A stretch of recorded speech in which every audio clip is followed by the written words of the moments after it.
بسم اللہ الرحمن الرحیم۔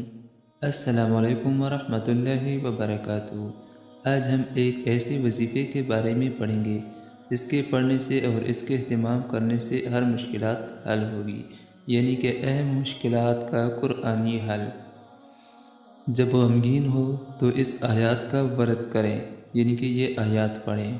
لا الہ الا انت سبحانک انی کنت من الظالمین۔ جب تکلیف میں مبتلا ہو تو یہ آیات پڑھیں۔ انی مسنی الضر وانت ارحم الراحمین۔ جب تکلیف میں ہو تو یہ آیات آپ نے پڑھنی ہے۔ جب کسی دشمن کے خوف میں مبتلا ہو تو اس آیات کا ورد کریں۔ حسبنا اللہ ونعم الوکیل۔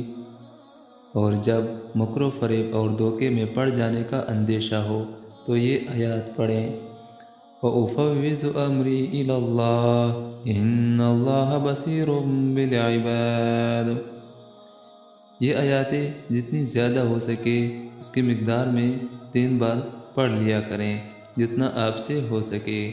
اللہ تعالیٰ اس پہ عمل کرنے کی توفیق نصیب عطا فرمائیں۔ آمین ثم آمین۔